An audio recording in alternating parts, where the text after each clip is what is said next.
Boa tarde a todos, bem-vindos a mais um evento da terceira Semana Nacional de Educação Financeira, dessa vez organizado e patrocinado pela ABAC, Associação Brasileira de Administradores de Consórcios do Brasil.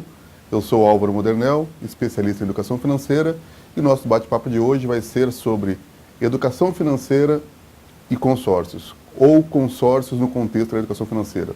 Vai ser uma apresentação leve, aproximadamente de 1 hora, onde nós faremos alguns paralelos entre a importância da educação financeira com características dos produtos de consórcio. Como os consórcios podem ajudar ao brasileiro, aquela pessoa que tem vontade de criar reservas, de atingir algum objetivo, de realizar algum sonho, algumas características especiais de cada um desses produtos. E sobre a educação financeira, tenho a tranquilidade que não vamos falar sobre números, sobre tabelas, sobre restrições. A ideia é mostrar como mudanças simples nas posturas, nas atitudes, podem gerar muito mais sobras financeiras, muito mais tranquilidade para que as pessoas possam, pouco a pouco, progredir financeiramente. Não tenho a menor expectativa ou pretensão de querer ensinar o Padre Nosso ao vigário, mas tenho certeza absoluta que muitos dos senhores, muitas das senhoras que vão nos ouvir, vão se lembrar, puxa vida, são coisas tão simples que eu poderia colocar em prática no meu dia a dia, mas por algum motivo qualquer, até pela correria que nós temos no dia a dia, a gente acaba não colocando isso em prática. Vou dar um exemplo antes de nós iniciarmos o bate-papo, como por exemplo, pedir descontos. Muita gente tem vergonha ou preguiça de pedir descontos. E aí, quando nós associamos isso, puxa vida, quando eu uso um produto como consórcio, o consórcio, ao ser contemplado, eu passo a ter uma carta de crédito na mão. A carta de crédito é dinheiro à vista. Se eu vou comprar um carro, uma casa à vista, eu tenho que usar o poder de negociação que essa condição me oferece. Isso, quando eu faço para grandes compras, é positivo. Por que não fazer isso no dia a dia também? Então são questões como essas que a gente vai apresentar ao longo do nosso bate-papo, para que cada brasileiro, cada cidadão, cada investidor, cada poupador, cada cidadão, cada consumidor que hoje está interessado em melhorar a sua situação financeira, em tirar proveito das diversas palestras, orientações que estão sendo proferidas, ofertadas no ambiente da terceira Semana Nacional de Educação Financeira, possam realmente mudar de vida. A ideia, eu vou apresentando um roteiro de uma apresentação de uma palestra para vocês, ora falando de educação financeira, ora falando de consórcio, e na maioria das vezes fazendo a relação entre as qualidades, os benefícios que o consórcio pode ser aproveitado como instrumento de educação financeira. Por outro lado, vou às vezes também colocar o seguinte: como a educação financeira pode me abrir novos horizontes para que vários instrumentos possam trabalhar a meu favor. Para quem está chegando agora, que nós começamos, então só para contextualizar novamente, o bate-papo de hoje é consórcios no contexto da educação financeira, bate-papo organizado e patrocinado pela ABAC. Eu sou o Álvaro Modernel, especialista em educação financeira. Primeiro, vamos falar um pouquinho só para a gente contextualizar aquela parte mais teórica, que é importante. Hoje estão acontecendo no Brasil mais de 2.000 eventos neste contexto da Semana Nacional de Educação Financeira.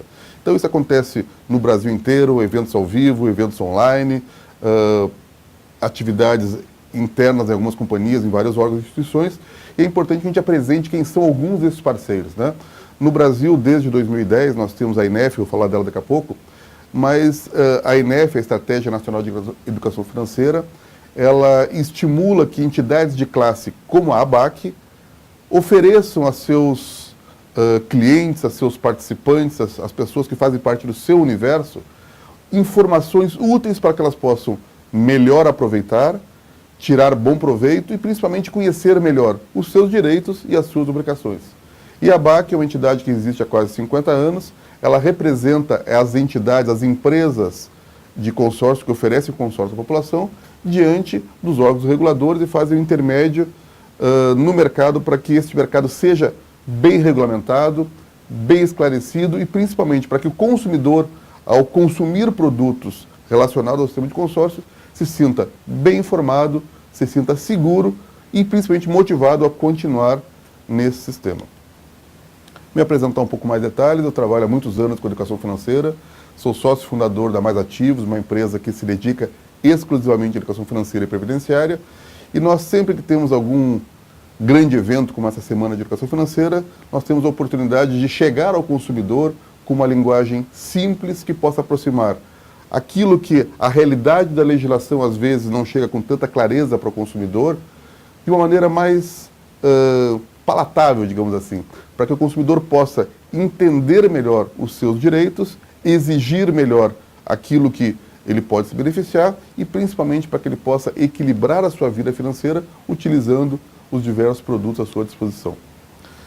Importante nós falarmos que essa semana que acontece no Brasil, ela é reflexo de uma mudança do contexto mundial.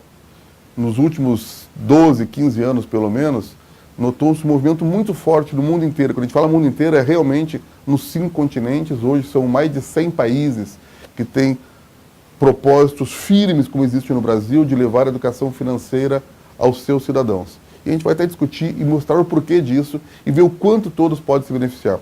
Olhando esse mapa, a gente identifica que na África, na Ásia, na América do Sul, na América do Norte, por diferentes motivos, levaram os governos a oferecer educação financeira à população.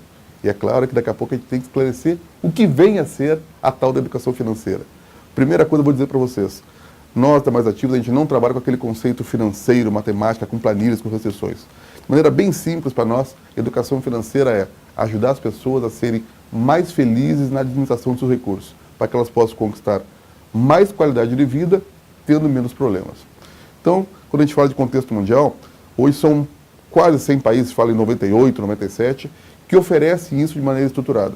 No Brasil, desde 2010, quando um decreto-lei do governo federal aprovou a ENEF, a Estratégia Nacional de Educação Financeira, todos os órgãos reguladores do sistema financeiro, bancário, de seguros, de capitalização, de consórcios, se reuniram, envolveram outras entidades públicas e privadas, profissionais dos vários segmentos, e decidiu-se o seguinte: o Brasil precisa ter um projeto, uma estratégia de longo prazo, uma visão de Estado que perpasse diferentes governos, independente do governo que estiver naquele momento, se vai levar esse tipo de estratégia para que a população possa ser melhor esclarecida, para que a população tenha menos problemas financeiros, para que haja uma inclusão bancária maior e para que, principalmente, os produtos que existem no sistema financeiro brasileiro, como o de consórcio, sejam cada vez mais bem regulamentados, cada vez melhor esclarecidos e que sejam consumidos com consciência, com responsabilidade, que cada um cumpra a sua parte, porque o objetivo é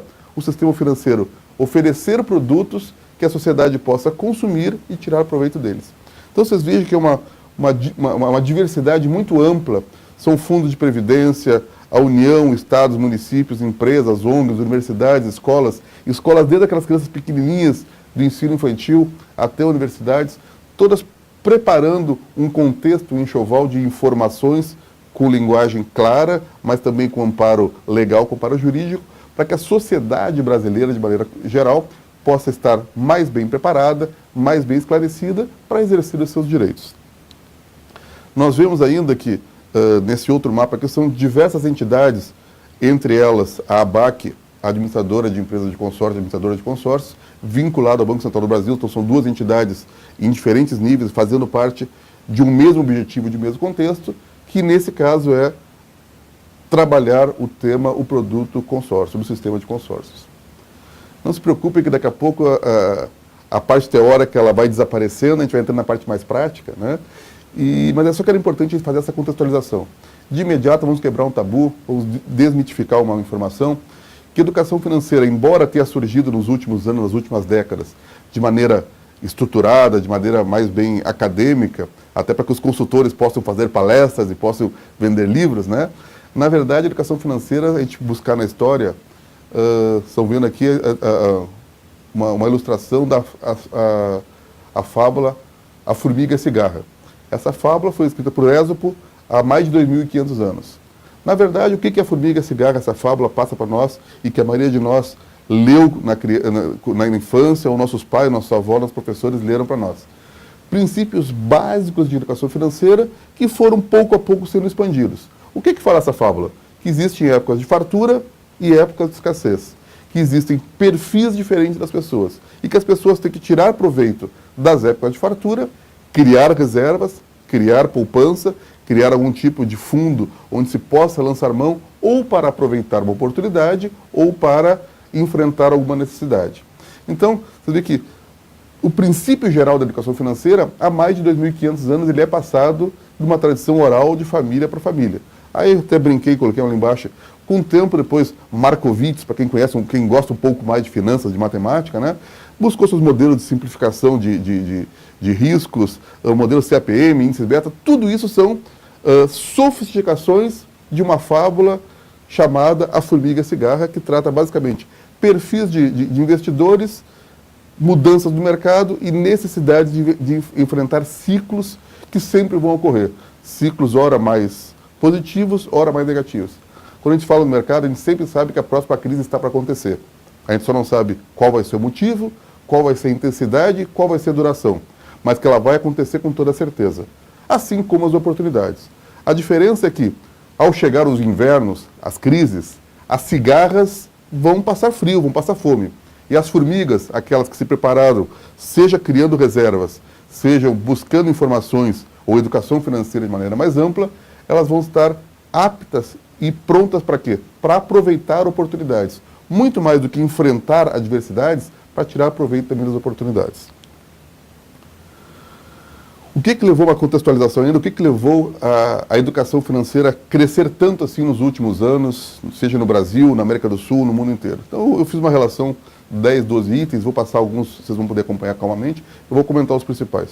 Primeira questão, havia uma necessidade, um reconhecimento amplo, mundial da sociedade, da humanidade, que havia uma necessidade de melhor distribuição de renda. E a melhor maneira de você distribuir renda não é distribuir dinheiro, é você fazer com que o dinheiro que chegue às pessoas, às famílias, possa ser mais bem aproveitado. Então, ainda que se crie mais oportunidade das pessoas ganharem dinheiro, quando você não leva junto a isso, ou antes disso, oportunidade para que elas possam aproveitar bem o dinheiro, inclusive por meio da bancarização, as pessoas tendem a não tirar proveito desse benefício social. O aumento da população que teve acesso ao consumo, ao mesmo tempo que aquele desaparecimento do que se chamava aquele bloco socialista, né? Então, graças a Deus, a influência socialista que houve no mundo contaminou positivamente o mundo capitalista, né? Então, se pegou o lado bom do capitalismo com o lado bom do socialismo, se diz o seguinte: olha, as pessoas têm que ter mais acesso ao consumo, o consumo tem que ser mais bem orientado, mais bem responsável. E isso tudo leva ao seguinte: puxa, então temos que levar informação, levar educação financeira. O aumento da longevidade da população, que estimulou que as pessoas pensassem mais no futuro. Quando houve o desaparecimento dos índices hiperinflacionários, que foi um fenômeno que aconteceu no Brasil e boa parte do mundo, abriu-se o leque, abriu-se as portas para algo extremamente importante que mais uma vez se relaciona ao consórcio. O que é? Planejamento. Em termos de planejamento financeiro, quando você convivia com inflações muito elevadas, o planejamento era o seguinte: gastar o mais rápido possível. Quando esse fantasma, aquele dragão da inflação desapareceu, a regra passou: gastar o melhor possível. E como é que se gasta bem? Planejando, se antecipando, organizando as contas. Houve uma busca crescente pela melhoria da qualidade de vida, identificações de questões financeiras que tinham que estar relacionadas com questões sociais, o sucesso daquelas iniciativas que nasceram na Índia, principalmente, de microfinanças, microcrédito, a fragilidade do modelo previdenciário dizia: puxa vida, se continuarmos como estamos, nós temos que, vamos acabar falindo, porque as pessoas hoje contribuem menos tempo para a Previdência e vivem mais tempo. Isso tudo levou a um repensar mundial sobre a necessidade de levar educação financeira às pessoas. E nesse contexto, a maioria dos países foram se ajustando e foram se equilibrando. Uma grande vantagem da educação financeira, e aí quando se fala isso de provedores, se fala isso de Estado, se fala isso de competidores. Quanto mais fartura, quanto mais prosperidade houver no meu entorno, no meu redor, mais possibilidade eu tenho de beneficiar. Então, passou com que as pessoas e os governos fomentassem a prosperidade, porque se o meu país vizinho estiver consumindo melhor e produzindo melhor, enriquecendo mais, ele tem mais chances de consumir aquilo que eu produzo. Da mesma forma, o meu vizinho, o meu padeiro, a minha costureira. Então, a educação financeira é algo que é a típica relação ganha-ganha. Quanto mais você fomentar que os outros fiquem melhor, mais chance você tem de ganhar também. E, enfim, isso é só uma maneira geral de dizer o porquê que a educação financeira chegou com tanta ênfase, com tanta força e veio para ficar. Hoje são quase 90 países, o Brasil extremamente envolvido, entidades de classe da maioria dos produtos financeiros estão se envolvendo com isso, porque sabem que é o tipo de investimento que leva bem à sociedade e, ao mesmo tempo, retroalimenta o sistema. Quem ganha com isso? Todos. Quem oferece e quem recebe. E é esse tipo de iniciativa que hoje as várias entidades estão oferecendo na Semana Nacional de Educação Financeira, dentre elas esse bate-papo hoje aqui, eu, Álvaro Modernel, a convite da ABAC, Associação Brasileira de Administradores de Consórcios, estamos fazendo esse bate-papo com vocês.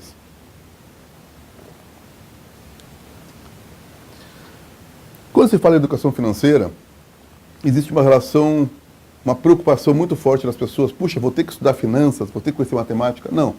Peguei uma outra lista muito simples também, são 10 itens. Fazer o simples.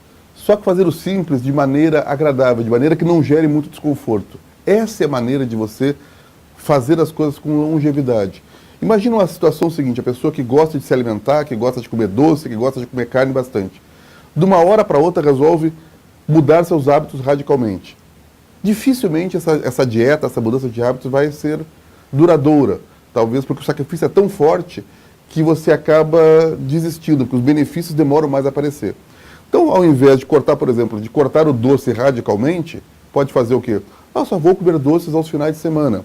Ou então, ao invés de comer um pedaço maior de pudim, vou comer um pedaço menor de pudim. É o mesmo que se recomenda para as finanças pessoais. Quanto mais simples, quanto menos desconfortável for a mudança, mais chance dela ser duradoura. Ora, em finanças nós temos 3 variáveis que são extremamente relevantes. O capital, a taxa de juros e o tempo.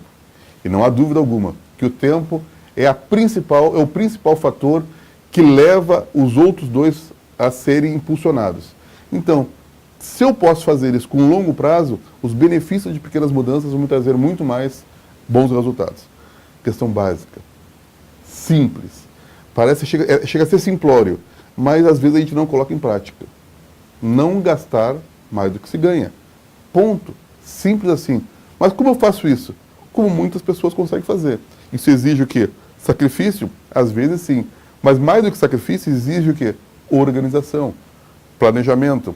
Às vezes as pessoas, puxa, mas o que eu ganho mal dá para pagar as minhas contas. Só que você vai olhar como consultor financeiro o histórico dessa pessoa, nesses últimos orçamentos, nos últimos meses, 6 meses, 12, 24 meses, está embutido uma despesa de 10, 15, 20%, que é pagamento de multas, de juros do cartão de crédito, de juros do cheque especial.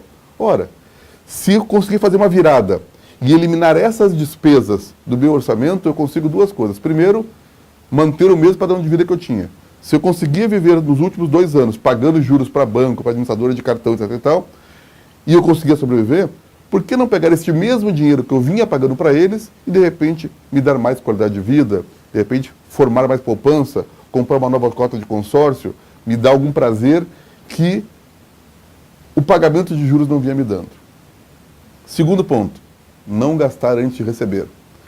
Quanta gente agora, no dia 30 de abril, mês passado, correu para entregar o imposto de renda, não porque tinha que cumprir a obrigação, para entregar o quanto antes para saber qual seria a restituição para já descontar no banco. Ora, eu vou pagar para o banco sobre um direito que eu tenho, um dinheiro que vai ser meu, porque eu não tive a organização de poder esperar o tempo suficiente. Assim são as pessoas que pegam antecipação do 13º, as pessoas que gastam antes de receber, que dão cheque pré-datado. E quantas vezes, às vezes, a gente se perde na conta, ou esperava receber um valor X, e por algum motivo recebe um valor um pouquinho menor. O orçamento já estava comprometido, e aí o desequilíbrio financeiro passa a ser um problema maior ainda. Receita básica das principais instituições de todos os países, empresas e pessoas que na história da humanidade tiveram sucesso financeiro, tiveram prosperidade. Poupar. Poupar pelo menos 10% da sua renda. Como que eu faço isso se o mês acaba e não sobra dinheiro? Todo mundo que esperar o mês acabar para ver o quanto sobra, vai ver o mês continuar acabando e nunca vai sobrar nada. Quem quiser poupar, o dia de poupar é no dia que recebe o dinheiro.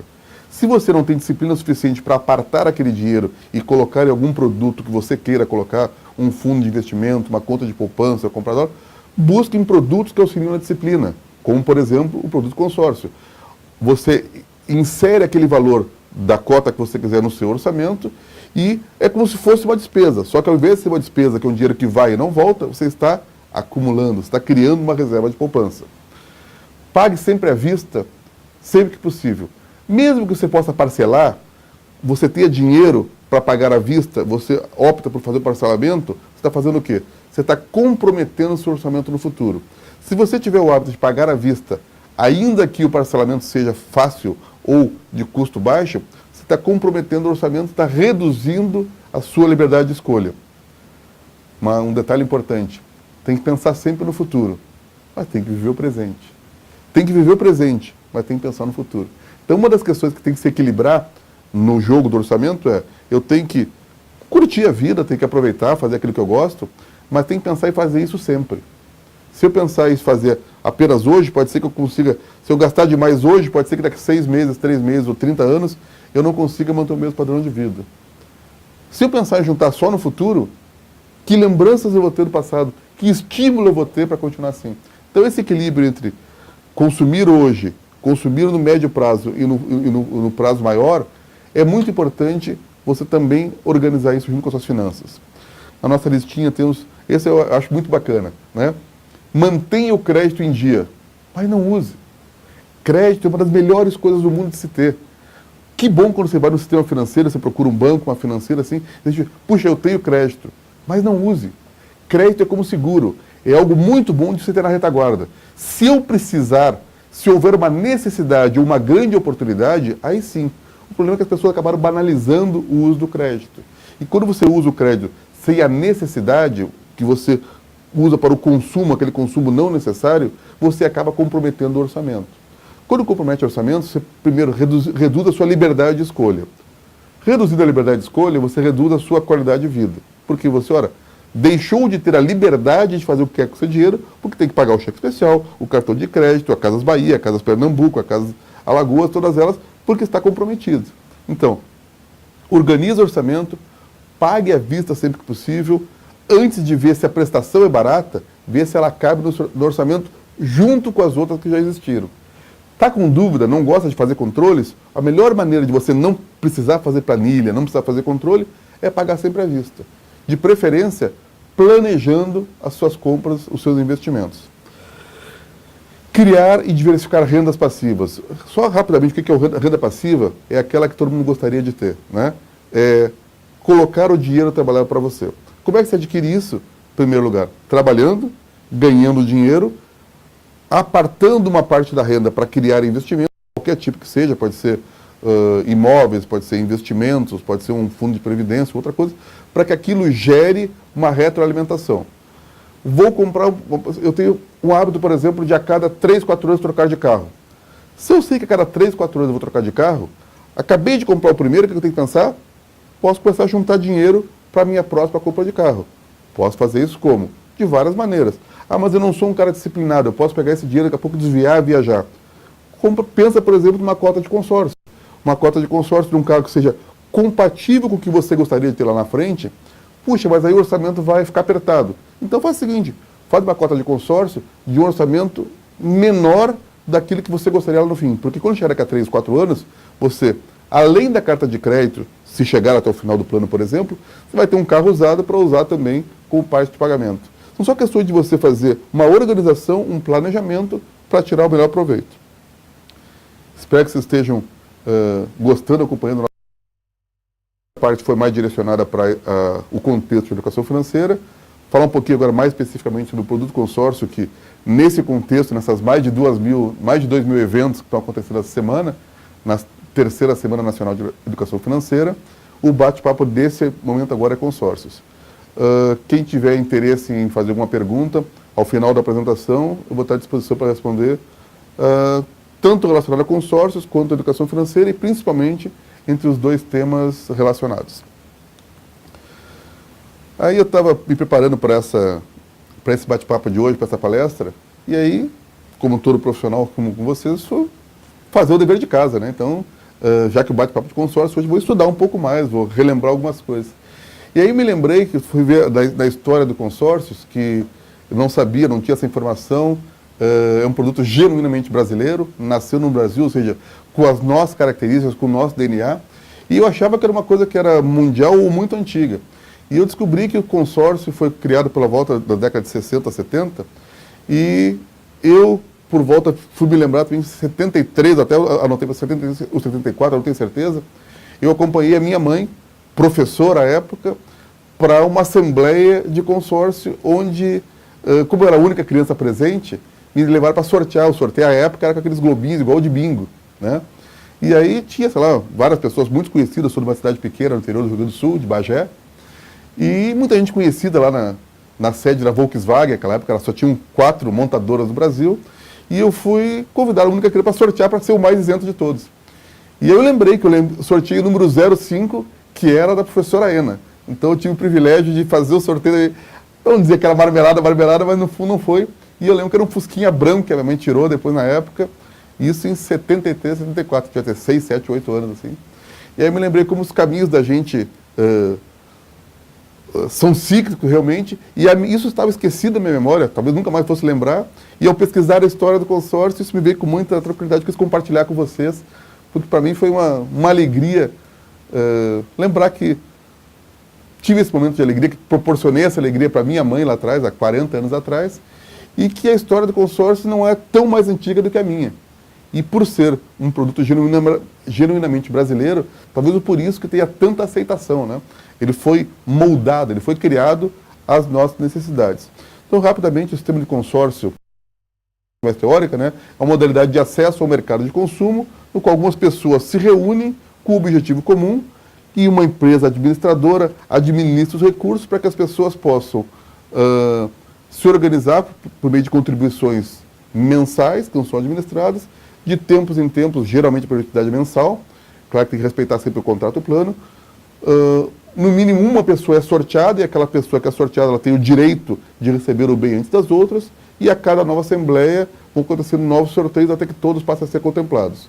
Quando a saúde do plano, a saúde financeira do plano é satisfatória, além do bem para o sorteio, pode acontecer também a questão do lance, que a gente vai falar um pouquinho mais de detalhe, que as pessoas, é aleatório, o sorteio com chances iguais para todos, e o lance são aquelas pessoas que têm um pouco mais de capacidade financeira, elas fazem uma oferta, um lance, dizendo o seguinte: estou antecipando, estou me oferecendo para antecipar tantas parcelas do meu plano. E aquela que for, o critério é simples, o maior lance é o que vai ter o direito de ser contemplado mais cedo com a carta de crédito. Aí um pequeno histórico só que surgiu no Brasil, né, na década de 60. Inicialmente, o bem principal, o que motivou era o 60, e aí mais um cruzamento da história dos consórcios com a minha própria história, né? Descobri que os consórcios nasceram um grupo de funcionários do Banco do Brasil, que é uma comunidade bastante bem organizada, que montaram os primeiros grupos de consórcios de maneira informal, e depois virou esse produto de sucesso que hoje existe. Eu também fui funcionário do Banco do Brasil, trabalhei durante 20 e poucos anos no Banco do Brasil, me aposentei no início desse ano, e aí então mais um cruzamento feliz entre a minha história e a história dos consórcios.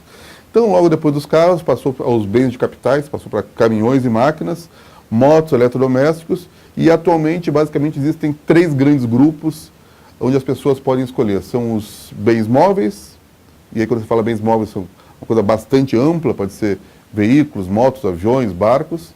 Os bens imóveis são basicamente imóveis de maneira geral, casa, apartamento, salas, pode ser diversificado isso. E uma categoria bastante mais ampla, que é a categoria de serviços, onde as pessoas aderem a um grupo de serviços por um valor X. E o bacana é o seguinte: o grupo de serviços ele é ainda muito mais amplo. Você escolhe, por exemplo, um grupo cuja carta de crédito seja R$30 mil, pensando em fazer uma viagem para o exterior. Então, entra no consórcio para aquilo lá. Só que no meio do caminho, você pensou em contratar um curso, ou surge a ideia de um casamento, ou uma necessidade de uma outra qualquer, que seja um serviço. Você pode direcionar esta carta de crédito, no momento que você for contemplado, para aquele serviço que está sendo mais útil, mais necessário para você. Super importante, quando eu falo, coloquei esse slide propositalmente depois da fala anterior, porque eu digo que você pode escolher o serviço, aquele que for mais adequado no momento. Porém, em termos de planejamento financeiro, em termos até de planejamento de vida, quem não sabe para onde quer ir, o vento leva para qualquer lugar, né? Então, quem brinca um pouco com vela, agora a gente vê as Olimpíadas pela frente, né? Não importa a direção do vento. Se você ajustar as velas corretamente, o barco vai na direção que você quer. Agora, se você não souber para onde quer ir, você pode andar em zigue-zague e despender energias. Mais uma vez, quando a gente fala em finanças pessoais, talvez o mais importante de tudo seja isso. O que eu quero lá na frente? Aonde eu quero chegar? Que padrão de vida eu quero ter? Eu quero me despreocupar com as minhas finanças, eu quero ficar preocupada com meus investimentos, eu quero comprar uma casa nova, eu quero comprar um carro, eu quero comprar um barco. Então, quanto mais claro for o seu objetivo, mais chance você tem de fazer um bom planejamento. Com um bom planejamento, você pode escolher um instrumento adequado. Com um instrumento adequado, você consegue otimizar os seus esforços, seja o de energia, seja o recurso financeiro. Vai falar sobre isso também daqui a pouquinho. Dito tudo isso, talvez vocês já tenham percebido, mas é importante a gente fazer um fechamento. O que é, afinal, a tal da educação financeira? Nós já vimos que consórcio o sistema de consórcio é uma reunião de pessoas que se reúnem para que, ao longo de algum prazo, possam adquirir algum bem e, com a força de um grupo, acaba tendo uma carta de crédito, com essa carta de crédito tem a força de poder pagar à vista. E quem paga à vista, paga sempre mais barato. Mas o que é a educação financeira, então? A educação financeira é um conjunto amplo de posturas, valores e atitudes que as pessoas têm para lidar com o próprio bolso, para lidar com o próprio dinheiro. Então, quanto mais bem orientado eu estiver, quanto mais assimilado eu estiver, puxa vida, eu vou me reeducar para não ceder mais aquela compra por impulso, para não passar na frente da vitrine e comprar alguma coisa que eu possa me arrepender depois. Eu vou me reeducar a não fazer gastos que não caibam no meu orçamento. Eu vou me reeducar a não perder a oportunidade de comparar preços, de buscar diferentes fornecedores, de escolher instrumentos adequados. Quando eu precisar pegar crédito, eu vou pegar o crédito mais barato, não o mais fácil. Eu vou pegar o crédito na medida da minha necessidade, não aquele que estão me oferecendo. Quando eu vou investir de acordo com o meu objetivo, não com o objetivo daquele vendedor do produto que quer me oferecer. Isso é educação financeira. Diferente de uma consultoria financeira, na consultoria financeira você tem respostas pontuais. O que eu faço agora? Quando eu busco educação financeira, eu digo, como eu vou mudar as minhas posturas, maneiras, valores e atitudes para que, no meu dia a dia, com naturalidade, eu consiga fazer o meu dinheiro render mais do que o normal. A gente faz algum exemplo, quando a gente faz oficinas, cursos, palestras específicas, que mostra uma família com uma renda de R$5.000, que não tem educação financeira e que tenha maus hábitos financeiros, ela ganha R$5.000, mas aparentemente ela vive com uma renda de uma família de 3. Por outro lado, uma família, uma pessoa, um casal que tem a mesma renda de R$5.000, mas que tenha bons hábitos financeiros, que tenha educação financeira já enraizada com naturalidade, ela vive num padrão de R$6.000 ou R$7.000. Porque ela evita desperdício, que é uma parte que contamina o orçamento de muitas pessoas. Ela aproveita oportunidades e, acima de tudo, ela se planeja para conseguir conquistar aquilo que ela tem por interesse. Ora, as duas famílias ganham R$5.000. Uma vive num padrão de 3, a outra vive num padrão de 6. Ou seja, um padrão 2 vezes melhor, simplesmente porque estou usando melhor o meu dinheiro. Porque as minhas posturas, valores e atitudes, na hora de lidar com o próprio orçamento, elas me levam a tirar benefício daquilo que eu me proponho a viver ou daquilo que eu consigo fazer. Vale a pena.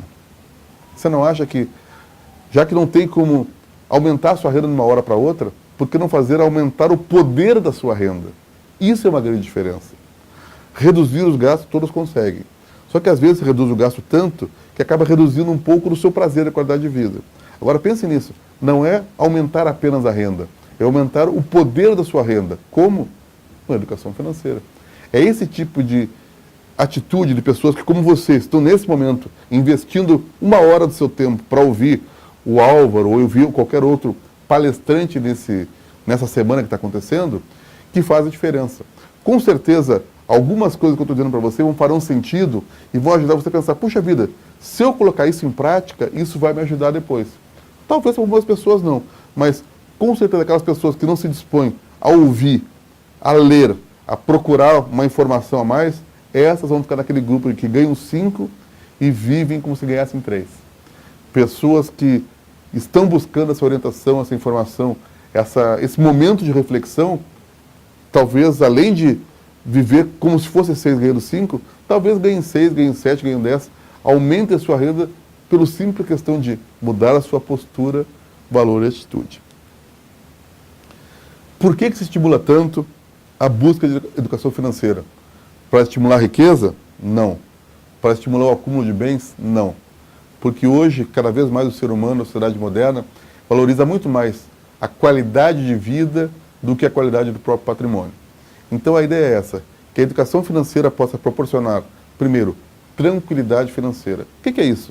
Eu saber que se eu estou assumindo compromissos, eu terei como pagá-los. Que eu não tenho que ficar preocupado quando toca a campainha, quando toca o telefone, quando eu encontro uma pessoa que eu poderia estar devendo para ela. Isso tira a tranquilidade. Quando tira a tranquilidade, me gera estresse. Se gera estresse, prejudica aquilo que eu tenho de mais precioso para mim, que é qualidade de vida. Então, educação financeira, se não for por outro motivo, pense na sua qualidade de vida e diga assim, puxa vida, eu quero viver melhor. Se eu quero viver melhor, eu tenho que, entre outras coisas, administrar aquele meu parceiro do dia a dia. Que dinheiro não é questão de gostar ou não gostar, entender ou não entender. Ele faz parte da nossa vida. Se nós vamos conviver, que o convívio seja saudável. Como é que se faz isso? Aprendendo a cuidar bem um do outro. Você acha que se o dinheiro pudesse escolher entre ficar com alguém que cuida bem dele, que gosta dele, e outra pessoa que não dá bola, que outra pessoa que desdenha dinheiro, nas mãos de quem você acha que vai ficar? Pense nisso enquanto eu tomo meu gole d'água aqui.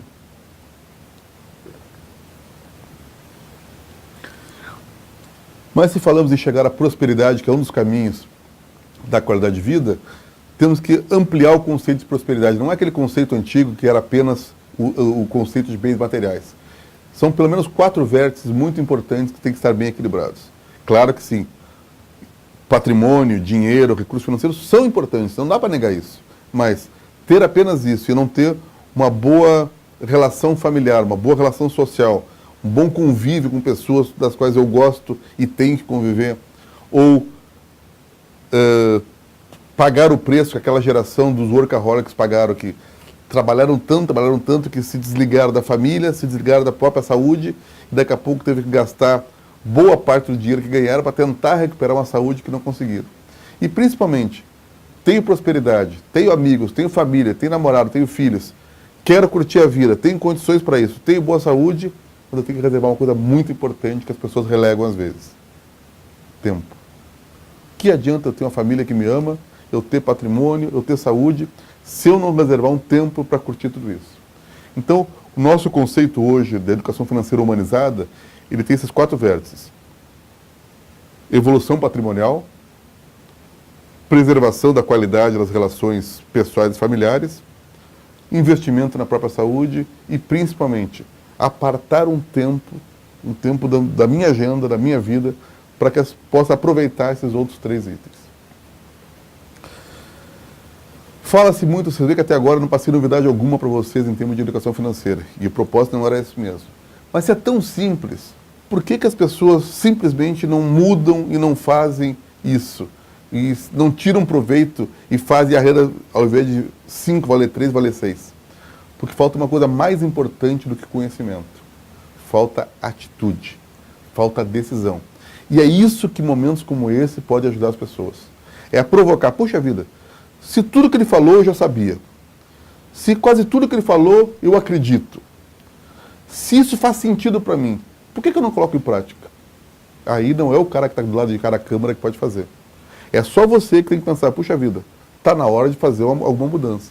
E se você acredita que essa mudança é positiva, comece o quanto antes. O que a gente fala de atitudes positivas? Então, algumas questões básicas que fazem diferença. Consumir de maneira consciente e responsável. Todo dia 15 de março vem o Dia do Consumidor e vem aquela enxurrada de informações, de notícias, de legislação. As pessoas acreditam, falam que vale a pena, mas não colocam em prática. Afastar-se de dívidas. Não tem nada que corroa mais o orçamento do que dívidas. Diversificar rendas e investimentos.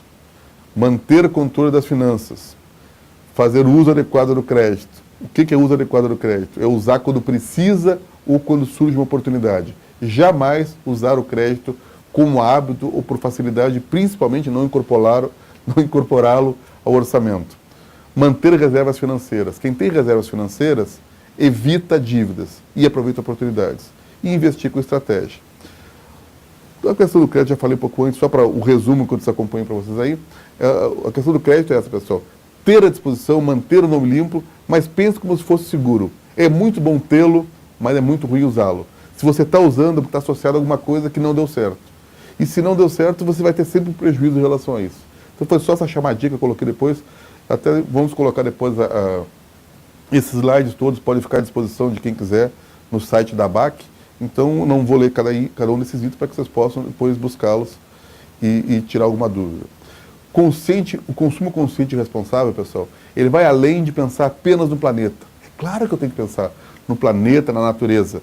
Mas se eu não pensar no meu próprio bolso, não adianta nada a natureza andar muito bem, o planeta andar muito bem e eu estar sofrendo. Então pense, orçamento sustentável é aquele que me permite uma boa qualidade de vida hoje e nos próximos meses. E aí, uma brincadeirinha que eu sempre gosto de colocar, que é o que desafia o equilíbrio, principalmente nesse caso específico, né, das mulheres. É claro que as mulheres têm um ponto fraco, os homens têm outro. Então, se uma mulher quer fazer uma prova, se ela está realmente bem educada financeiramente, vai comprar sapato. Né? Se você entrar numa loja de sapato e conseguir comprar apenas o sapato que você queria, que você precisava, você passou no teste, minha amiga. Se não, você está precisando do seguinte, dá mais uma pensada. E leve o maridão junto, leve o namorado ou alguém para ver se você passou no teste do único par. Dívidas. Estou fora. E é muito fácil ficar fora da dívida, pessoal. Muito, muito fácil. Livrar-se das dívidas é muito complicado, é muito difícil. Depois de estar endividado. Mas manter as dívidas do lado de fora da porta é muito fácil. Ela só entra por dois caminhos. Uma porta e uma janela. A porta é gastar mais do que ganha. A janela é gastar antes de receber. Lembra lá no início nós conversamos sobre isso? Então, se eu estou com o orçamento comprometido, endividado, busca ajuda, busca alguma forma de resolver.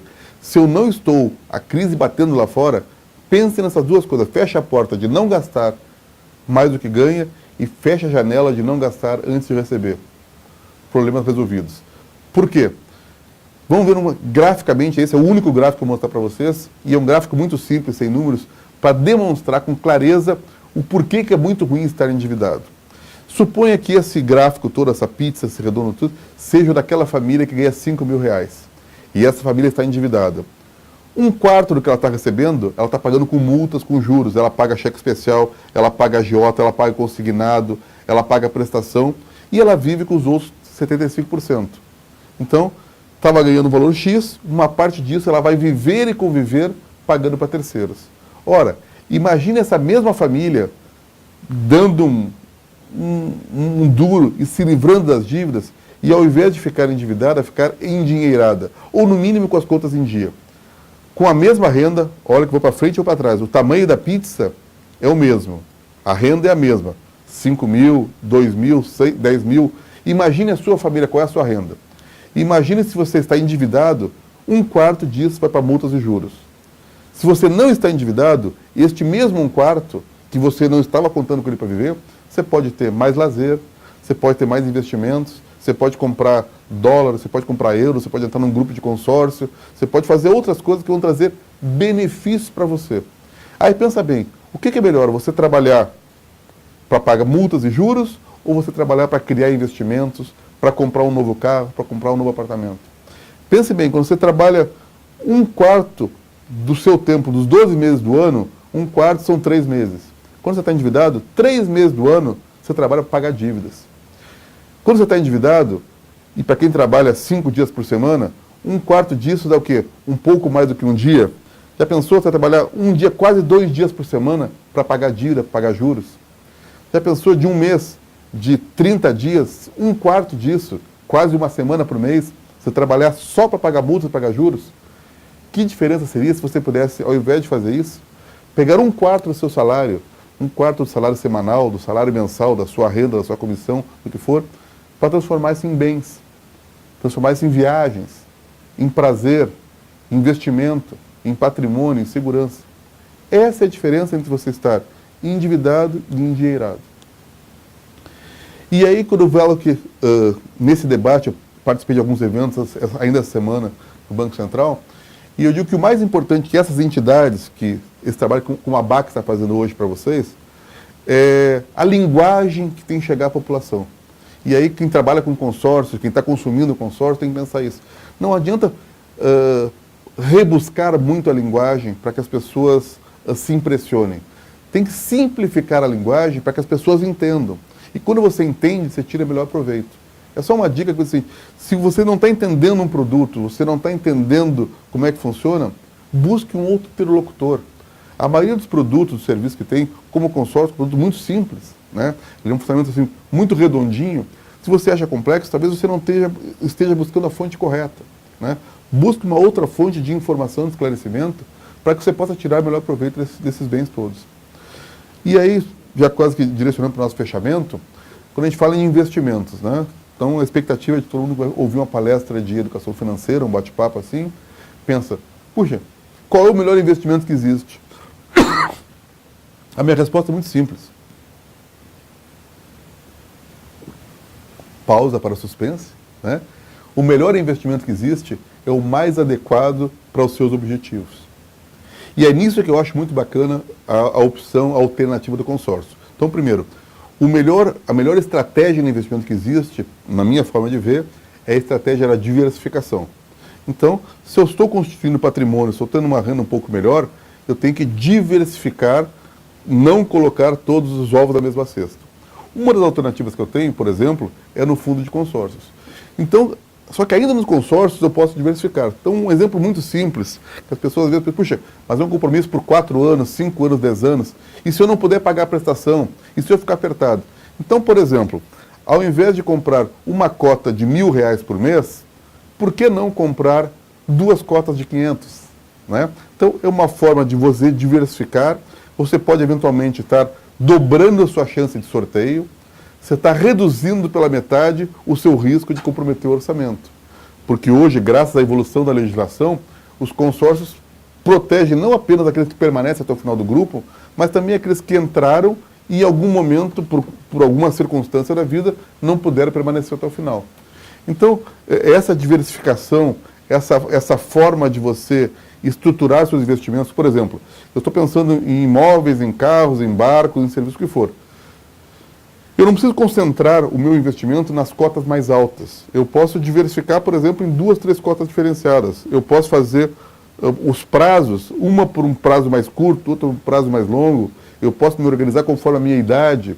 Eu posso organizar conforme o meu estágio de vida. Se eu estou pensando em casar, se eu estou planejando me separar, se eu estou planejando mudar de vida, mudar de cidade, pagar um curso para os filhos, dar um automóvel para os filhos, seja o que for, conforme a minha idade, meu estágio de vida, eu posso adquirir consórcios específicos para aquele produto.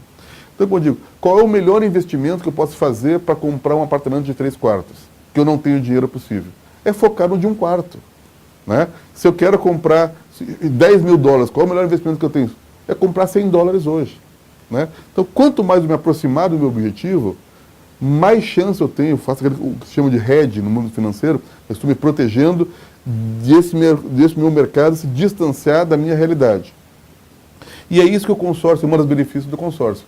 Eu quero juntar dinheiro para comprar um automóvel. Ora, se eu escolher um plano referenciado para um valor de um automóvel e o valor dos automóveis disparar de preço, é claro que o preço da prestação vai subir também, da minha contribuição mensal.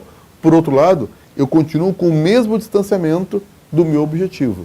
Se o automóvel baixar de preço, eu posso reduzir também o valor da prestação. Imóvel é a mesma coisa. Puxa, eu ainda não posso comprar a casa ideal. Eu gostaria de ter uma casa de 400 metros, com 5 quartos, suíte. Ainda não posso, mas estou com começo de vida. A melhor maneira que eu posso fazer é um consórcio para comprar um apartamento de 2 quartos, por exemplo. E de preferência, quando contemplado, comprar no mesmo bairro onde eu um dia gostaria de morar.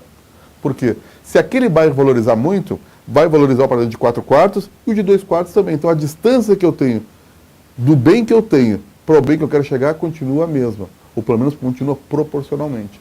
E isso é uma das grandes vantagens do produto consórcio. Eu vou referenciar a minha contribuição mensal, o meu sacrifício de poupança, o meu parcelamento de investimento naquilo que eu estou querendo buscar. E o mercado naturalmente vai regular. Puxa vida, se esses bens, seja por crise, por mudança de mercado que for, subirem de preço, o valor da contribuição sobe. E é claro que tudo que eu já contribuí se valoriza também. Se o valor baixar de preço, baixa também. E aí uma outra notícia bacana. Digamos que eu tinha feito um consórcio para comprar um carro que custasse 50 mil reais. E eu estou com a carta de crédito na mão para 50 mil reais. Eu posso escolher o fornecedor que eu quiser. Mais ainda, eu posso escolher o carro que eu quiser. Se aquele carro que eu queria comprar hoje custou 50 mil, mas um outro fabricante está com um modelo melhor do que aquele, com uma promoção por 45 mil, eu estou com carta de crédito na mão. Eu estou como se fosse dinheiro à vista. Eu posso negociar, pagar e ainda conseguir um preço mais barato do que isso. Por quê? Porque eu organizei meu orçamento. E é esse tipo de questão, pessoal, que eu estou passando para vocês rapidamente, para mostrar a importância de você buscar a educação financeira, de vocês conhecerem os produtos com os quais vão trabalhar com investimentos. Lembrando que o consórcio é um produto que, além da força na disciplina, da organização no planejamento, ele pode possibilitar basicamente duas alternativas de contemplação. Por sorteio, que é sempre a prioritária no grupo, e aí quando você for sorteado, um momento inesperado, você pode aproveitar, né, tirar proveito daquilo, seja da carta de crédito, seja do adquirir o bem que você queria, ou por lance, que é quando você se programa fazendo um aporte adicional, que você está reduzindo o valor que você terá para... o valor que você teria que pagar ao final. Lembrando que isso vale para consórcio e vale de maneira ampla para todo o sistema financeiro. Investir não é loteria. Mercado financeiro não é loteria. Sempre que você pensa o seguinte, eu vou apostar nisso. Se você vai apostar em alguma coisa, você sabe, você vai perder. Então, investir é diferente de apostar. A grande diferença, conhecimento e planejamento. A maioria dos brasileiros, dos trabalhadores, ela tem que se preparar para não perder dinheiro do mercado financeiro. Se você buscar alguns produtos com um pouco mais de risco, a grande maioria vai virar sardinha alimentando o tubarão. Então a melhor maneira é buscar produtos mais conservadores, produtos que permitam uma visão de longo prazo para que você não perca dinheiro ao invés de trocar por uma expectativa de ganho muito fácil. A diferença, por exemplo, o sorteio do consórcio, você não está ganhando nada mais, está só antecipando o momento que você poderia ser contemplado. Principalmente aquelas pessoas que não têm a disciplina de juntar por conta própria. Dicas básicas. Não conhece as regras? Consulte. Vou dar uma lidinha para ficar mais fácil para vocês aqui. Tem dúvidas? Esclareça. O que é melhor? Fazer isso ou aquilo? Compare. Faça as contas. Eu tenho a alternativa de financiar um bem ou fazer um consórcio. Não escute alguém falar para você. Peça que alguém ajude você a fazer as contas. E quando você viu, puxa, esse aqui é realmente melhor e por que isso poderia ser? Cabe no seu bolso, faça as contas. Aquela dica que eu dei agora há pouco é muito válida. Puxa, eu gostaria de fazer um consórcio de R$1.000 por mês. Mas e se daqui a 2 meses pesar o meu orçamento, daqui a 1 ano ou 2? Então, ao invés de fazer um consórcio de valor mais alto, faça 2 de valor mais baixo. Você está diversificando, está reduzindo o risco e está ampliando a sua chance de ser contemplado. Está interessado no consórcio? Não tem ainda? Experimente. Só que experimente devagar. Ao invés de pensar direto num carro muito caro, pense num valor mais barato. Pense num eletrodoméstico, pense num serviço.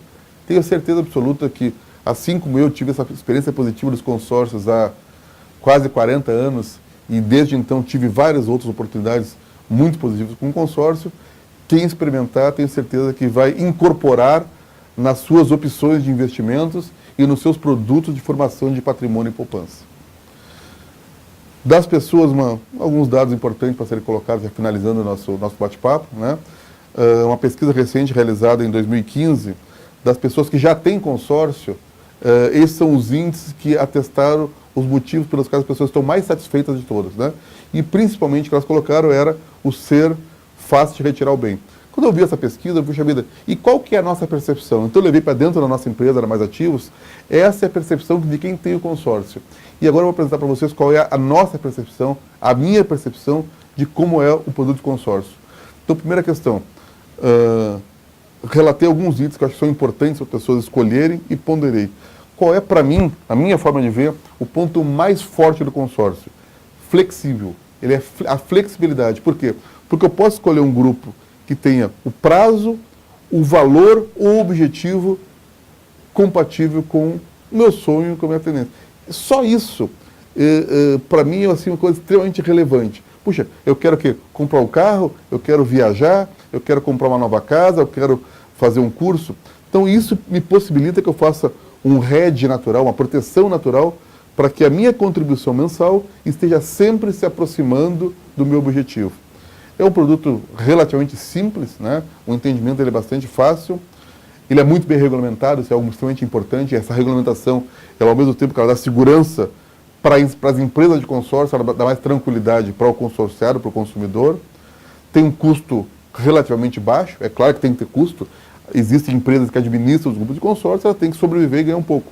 Mas se você compara com outros produtos, é um custo relativamente baixo. É um excelente auxiliar de planejamento financeiro, é um excelente auxiliar para as pessoas que têm pouca disciplina financeira.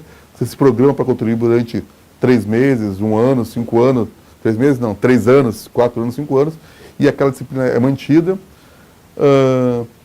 É um bem diversificado, você pode diversificar os seus bens de referência. E eu, sinceramente, é claro que teria uma tendência a apresentar mais aspectos positivos do que negativos. E eu confesso que eu não encontrei um aspecto negativo que pudesse minimizar todas as vantagens que eu encontrei nos bens nos planos de consórcio. Inclusive, para mim, enquanto ainda não era especialista de finanças, já tive algumas experiências muito positivas nisso. Gosto de fechar sempre meu bate-papo com dizer que a importância de você tratar a própria poupança como se fosse um imposto, né? O imposto para mim mesmo. Se a gente paga tanto imposto para o governo, por que não pagar para a gente mesmo? Então, como é que se paga imposto? Você escolhendo um produto qualquer, escolhendo um valor qualquer, um percentual, diz o seguinte: vou contribuir regularmente com esse valor para quem? Para mim mesmo. Quem será o beneficiado? Eu. Quem vai arrecadar? Eu mesmo. Então, pense bastante no imposto para mim mesmo e, de repente, você pode fazer essa arrecadação por meio de um plano de consórcio. Consórcio é para mim? Isso é importante. Se o produto não me serve, se o sapato está apertado, o baile não vai ser bom, né? Então, pense bem. O consórcio tem um baixo custo adicional, ele tem força para negociar com pagamentos à vista, é um hedge natural e um poderoso auxiliar da disciplina. Se você acha que essas características são boas para você, busque mais informações. Procure uma empresa de consórcio, um banco, alguma coisa, e entenda um pouco mais que você pode, como tirar proveito nisso. Como tudo na vida, a chave está no equilíbrio. Nem 8, nem 80. Nada de fazer mudanças radicais, nada de colocar tudo em um produto ou outro, né? Mas sempre estando presente aqui, tendendo ao centro, tendendo a fazer aquilo que me leve para frente, eu tenho mais chances de não ter problemas na frente. Gosto também sempre, a minha especialidade, educação financeira infantil, acho muito importante a gente sempre registrar isso. Eduque as crianças e não precisará punir os adultos, né? Então, por que não levar desde cedo para as crianças informações sobre consórcios, informações sobre alternativas de investimentos, para que elas possam entender e, no momento adequado, fazer as escolhas que quiserem. Aproveitar a oportunidade que eu tenho, e como estamos na 3ª Semana Nacional de Educação Financeira, esses são alguns dos meus livros, eu tenho 20 livros publicados, todos na área de educação financeira. O nosso site, nossa página é maisativos.com.br. E, além do que a gente vai responder agora aqui depois para vocês, já estamos com algumas perguntas do pessoal que mandou para nós via chat. A apresentação vai ficar à disposição no site da BAC, para quem quiser consultar depois. E se alguém tiver alguma dúvida que queira nos perguntar sobre consórcio, pode direcionar para a BAC. E sobre educação financeira, eu, Álvaro Modernel, educador financeiro, estarei à disposição de vocês. Parabenizo a todas as autoridades, a todas as entidades, a todas as pessoas, a todos os segmentos da sociedade que se envolveram com a 3ª Semana Nacional de Educação Financeira. Espero que venha a 4ª, que venha a 5ª, que venha a 6ª, que passe a ser semestral, mensal, se Deus quiser, para que a sociedade possa tirar mais benefício de tudo isso. Deixo meus contatos com vocês daqui a pouco, são meus contatos para quem quiser entrar depois, e vamos ficar à disposição mais alguns minutos no ar. Todas as perguntas que chegarem, a gente terá o prazer de responder para vocês. Temos aqui o pessoal da BAC também, que entende muito mais do assunto do que eu, uma dúvida que se queira apresentar, estando à disposição. Espero que tenha sido útil para vocês, espero que principalmente seja proveitoso na provocação sobre a reflexão daquilo que vocês gostariam de fazer. Então, estou pronto para as primeiras perguntas que vierem. Tudo bom? Seja bem-vindo. Obrigada. Bom, a primeira pergunta é de Cláudio, de São Paulo, e ela pergunta: consórcio é melhor que outros investimentos? O melhor investimento é o mais adequado para a sua necessidade. Então, não dá para você afirmar categoricamente que consórcio é melhor do que outros investimentos. O que eu posso afirmar categoricamente é assim: consórcio cabe no bolso, no planejamento da maioria das pessoas. Então, se o seu objetivo é especificamente adquirir algum bem, você não tem necessidade imediata, se você precisa de disciplina financeira, se você tem como fazer um aporte mensal, se você quer organizar suas finanças, se você quer melhorar o seu nível patrimonial, eu diria sim, consórcio é um ótimo instrumento para você.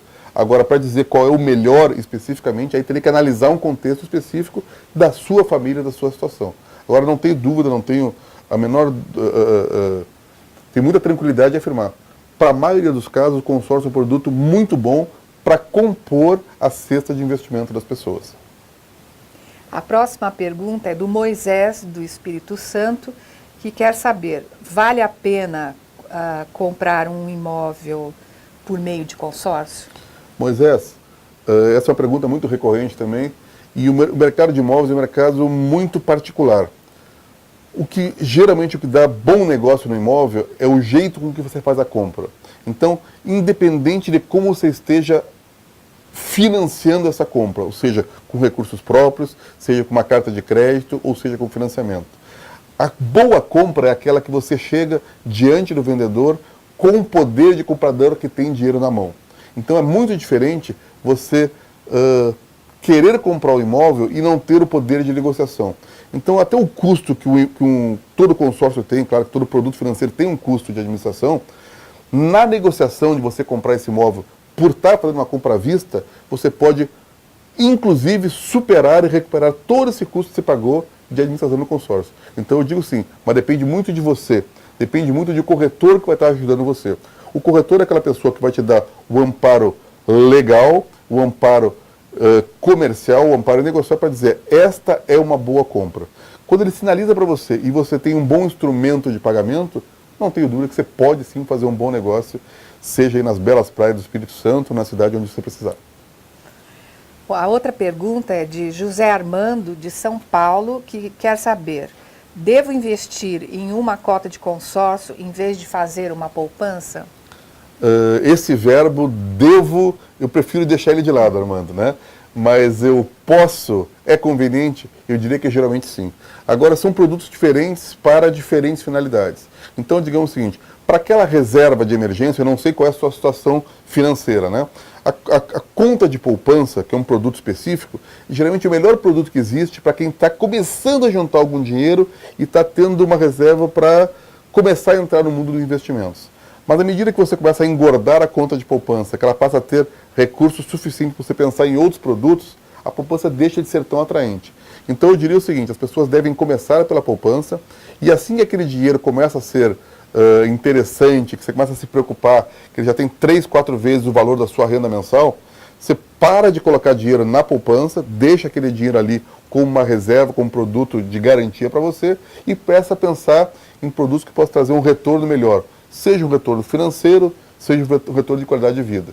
Eu diria que você pode combinar os dois produtos, tirando muito mais, melhor proveito com isso. Agora uma pergunta da Esther, de Minas Gerais, que quer saber o que acontece se eu não puder continuar pagando o meu consórcio. Esther, isso, vamos voltar um pouquinho, se você nos acompanhou ao longo do nosso bate-papo da palestra, eu sempre dizia, antes de eu me expor a um risco que eu comprometa demais o meu orçamento, eu posso buscar em diversificar.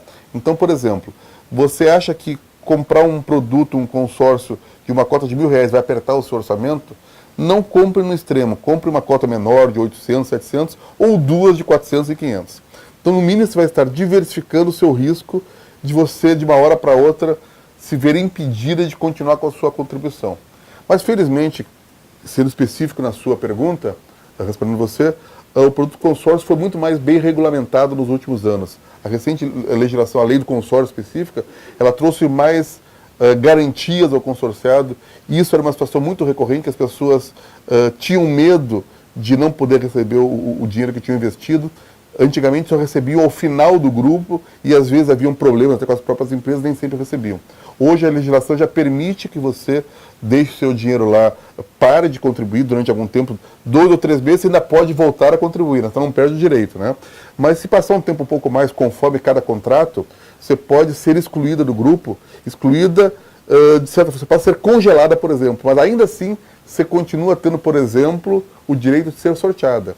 E se você, o momento que você parou de se contribuir, você já tinha contribuído, com, por exemplo, com 30% do valor do plano. Você deixa de contribuir por qualquer condição, você não pôde, não quis, etc. e tal. E aí a legislação permite que você continue participando dos sorteios, só que, claro, quando for sorteada, você não vai receber o prêmio integral. Você vai receber a carta de crédito proporcional ao valor que você já havia pago. E claro que vai ter algumas despesas administrativas, como todo qualquer produto. Mas sim, hoje o consumidor está amparado, está garantido que não vai haver uma simples perda, porque esse equilíbrio era muito importante. As empresas precisavam estar bem regulamentadas e as pessoas precisavam estar muito bem amparadas. Então hoje, graças a Deus, existe esse equilíbrio. O consorciado está, mesmo que ele não possa dar continuidade, vai perder algumas oportunidades, claro, mas não vai perder o capital que ele já aplicou. A outra pergunta é de Daniel Andrade, de São Paulo, que quer saber qual a relação do consórcio com a educação financeira.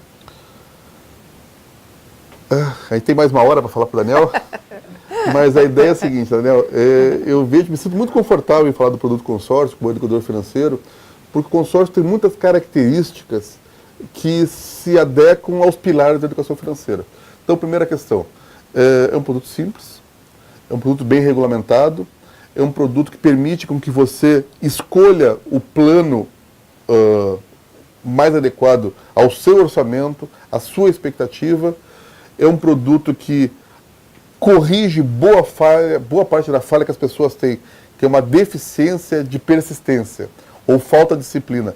Muitas pessoas começam a juntar dinheiro para algum objetivo e por mudança qualquer da vida, às vezes é uma mudança externa, mas uma mudança interna, um simples impulso, faz sacrifício durante tanto tempo juntando dinheiro para um objetivo e vem um vento mais forte, vem um instinto mais forte e a pessoa se desvia daquele objetivo e acaba gastando e se arrependendo.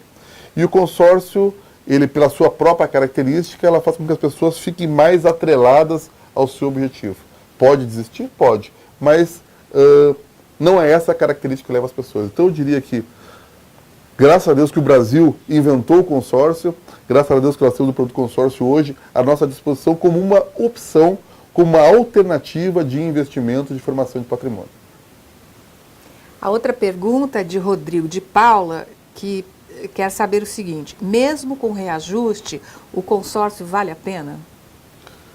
Se eu entendi bem essa pergunta, mas é Rodrigo, né? É, Rodrigo de Paula. Rodrigo, quando a pessoa entra num grupo, quando ela escolhe um grupo de consórcio, ela busca um bem referenciado e esse bem tem um valor. A gente, o mercado imobiliário, pode ser um automóvel. Vamos pegar, por exemplo, um automóvel. A pessoa começou a contribuir num automóvel que custava 50 mil reais, um plano de 50 cotas, que em números redondos, digamos, fosse R$1.000 por mês, só para simplificar a matemática. Se, por um motivo qualquer de mercado, o valor desse bem subiu, não custa mais 50, custa 60, você já tinha pago 30 cotas, por exemplo, falta pagar outras 20, é natural que tem que subir o valor da cota, o rateio dessa diferença para as pessoas, para que todo mundo, todos os consorciados que participarem desse grupo, tenham a chance de conseguir comprar o bem pelo qual eles se dispuseram a contribuir. Ora, o valor desse bem sobe e a prestação tem que subir para acompanhar aquilo que a gente chama de hedge, ou seja, a proteção que vem com a vinculação de uma coisa para outra.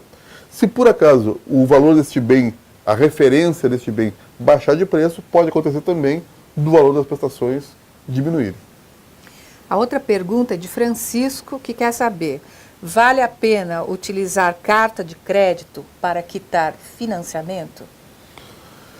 É uma pergunta, parece que o consultor está sempre fugindo, né? Mas é relativo, né? Depende da sua situação, depende do seu momento, depende das outras alternativas. O importante é o seguinte: vale a pena você saber que existe essa possibilidade, que nem sempre as pessoas pensam nisso, você só pensa na hora de comprar alguma coisa. Só que às vezes é o seguinte: comprou um automóvel, por exemplo, o automóvel já está ficando defasado por algum motivo, você quer se livrar daquela pendência financeira, para pensar em outro investimento. Então, existe sim essa alternativa de você usar o saldo, o valor da carta de crédito para quitar um saldo que está devedor no próprio grupo, inclusive o outro vídeo, até fazer em outro grupo, pode fazer em outro grupo também ou não? Pode combinar de alguma forma? É um financiamento, por exemplo, de imobiliário. Ele tem um financiamento de uma casa, ele pega a carta de crédito, quita o financiamento e só fica atrelado ao consórcio. Então, nesse caso, aí eu não tenho dúvida de dizer que vale a pena sim, porque geralmente os juros do seu financeiro são muito mais elevados do que o custo de consórcio. Quando eu comecei a responder, eu pensei apenas no produto consórcio, né? Mas veja que é muito mais ampla a possibilidade. Então, sem dúvida alguma, por essa ótica, se você está comparando um saldo, eu pensei em saldo de consórcio, para ser o saldo de financiamento, por mais básico que seja o saldo do financiamento, se você faz a comparação financeira, é sempre mais cara do que o custo do consórcio. Então, não tenho dúvida de afirmar que vale a pena sim. Esgotaram as perguntas?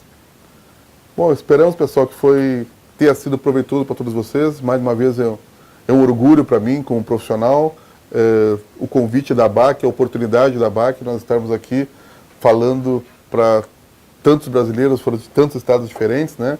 Compondo a agenda da terceira Semana Nacional de Educação Financeira. Esperamos que tenha sido útil para vocês e, principalmente, as pessoas que buscaram mais informações agora, não se limite a esse momento, não se limite a essa semana, a essa campanha de mobilização. Quanto mais bem informado tiver o consumidor, mais proveito ele tira, mais equilibrado fica o mercado e, principalmente, quanto mais bem organizado for o nosso orçamento, mais qualidade de vida todos nós teremos. Uma boa semana para todos, boas finanças, bons proveitos com os produtos financeiros, inclusive de consórcios. Obrigado a todos por nos acompanharem aqui. Tá, muito obrigada, Álvaro Mandernel.